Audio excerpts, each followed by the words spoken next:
നമ്മളിപ്പോൾ തോട്ടപ്പള്ളി വന്നേക്കുക. ഇന്ന് ക്ലൈമറ്റ് ഇച്ചിരി പ്രശ്നമാണ്, മഴയും കാര്യങ്ങളും ഒക്കെയാണ്.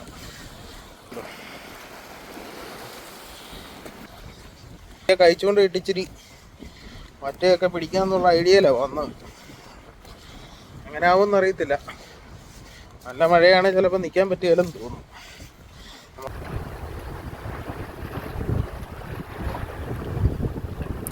നമ്മൾ ഹമൂറിനെ പിടിക്കാനായിട്ട് സ്റ്റിക്ക് കാസ്റ്റ് ചെയ്ത് വെച്ചിരുന്നതായിരുന്നു. പക്ഷേ അത്യാവശ്യം നല്ല രീതിയിൽ മഴയൊക്കെ പെയ്ത് തിരയും കൂടി നമ്മുടെ ബ്രൈഡ് ലൈന് കല്ലിനിടയിൽ കയറി പൊട്ടിപ്പോകുന്ന അവസ്ഥയുണ്ടായി. പിന്നെ നമ്മളൊന്നും നോക്കിയില്ല, കയ്യിരുന്ന ബോൾഡർ എടുത്ത് കഴിച്ചുകൊണ്ടേ ഇടാൻ തുടങ്ങി. അപ്പോൾ നമുക്ക് അത്യാവശ്യം മീനുകളും കിട്ടി തുടങ്ങി.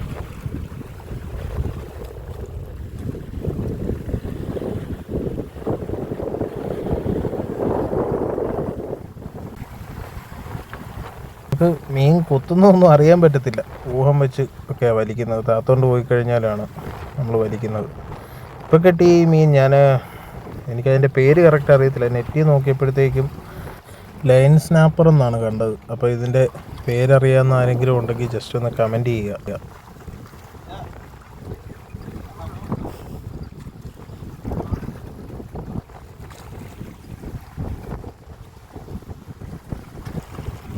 നമ്മൾ കഴിച്ചുകൊണ്ടിട്ടുണ്ടിരുന്നപ്പം ചെമ്മീനായിരുന്നു ബൈറ്റ് ഇട്ടിരുന്നത്. നമുക്കൊരു ചെറിയ ഹമൂർ കഴിച്ചുകൊണ്ടതിൽ അടിച്ചിട്ടുണ്ട്.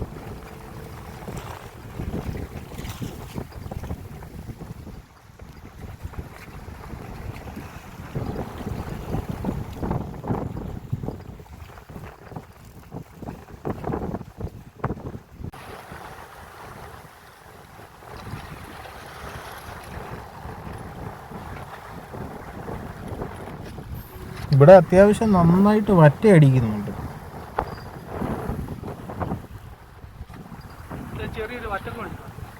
വറ്റ പിടിക്കാനായിട്ട് ആഗ്രഹമുള്ള ആൾക്കാർ ഇവിടെ വന്നിട്ട് സബക്കിയോ അതല്ലെങ്കിൽ ചെമ്മീൻ ബൈറ്റായിട്ട് കഴിച്ചുകൊണ്ട് എന്തിട്ടാലും മതി. വറ്റയും നച്ചറയൊക്കെ അത്യാവശ്യം കിട്ടുന്നുണ്ട്. നമുക്ക് സബക്കിയിൽ വറ്റയാണ് അടിക്കുന്നത്. അപ്പോൾ ഇത് തോട്ടപ്പള്ളിയാണ് സ്ഥലം. തോട്ടപ്പള്ളി നമ്മൾ ഹാർബറിലാണ് ചൂണ്ടയിടുന്നത്. നമ്മുടെ വീഡിയോ ഇഷ്ടമായാൽ ലൈക്ക് ചെയ്യാനും ഷെയർ ചെയ്യാനും മറക്കരുത്.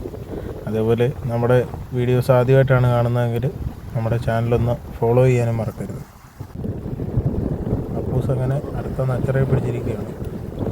യൂട്യൂബിലാണ് നിങ്ങൾ നമ്മുടെ വീഡിയോ കാണുന്നതെങ്കിൽ നമ്മുടെ ചാനലൊന്ന് സബ്സ്ക്രൈബ് ചെയ്യാനും മറക്കരുത്. കൂട്ടത്തിൽ നമുക്ക് ഹെവി ഒരു നച്ചറ അടിച്ച് അത്യാവശ്യം നല്ല സൈസ് ഉണ്ടായിരുന്നു. അതിനെ നമുക്ക് കൈ പിടിക്കാൻ പാടായിരുന്നു. കാരണം ഇതിൻ്റെ മുള്ള് ഭയങ്കര ഡേഞ്ചറാണ്. ഇത് കുത്തുകൊണ്ട് കഴിഞ്ഞാൽ നമുക്ക് ചിലപ്പം ബോധക്ഷയം വരെ സംഭവിക്കും. അങ്ങനെ നമ്മുടെ കൂടെ ചൂണ്ടയിട്ട ആൾക്കാർക്ക് പണി കിട്ടിയിട്ടുണ്ട്. അപ്പോൾ നച്ചറ പിടിക്കുന്നവർ അതുപോലെ സൂക്ഷിക്കും. നമ്മൾ കഴിച്ചുകൊണ്ടിട്ടുകൊണ്ടിരുന്നപ്പോഴത്തേക്കും മറ്റേ ലൈവ് ചെമ്മീന് കാസ്റ്റ് ചെയ്യാൻ ഹമൂറിനെ പിടിക്കാൻ ആളുകൾ എത്തിയിട്ടുണ്ട്. അതുകൊണ്ട് നമ്മൾ ഇപ്രാവശ്യത്തെ ചൂണ്ടയിടിയിൽ അവസാനിക്കാൻ അടുത്ത ആഴ്ചയെങ്കിലും ഒരു ഹമൂർ കിട്ടുമെന്നുള്ള പ്രതീക്ഷ. അടുത്ത വീഡിയോയുമായിട്ട് വീണ്ടും കാണാം.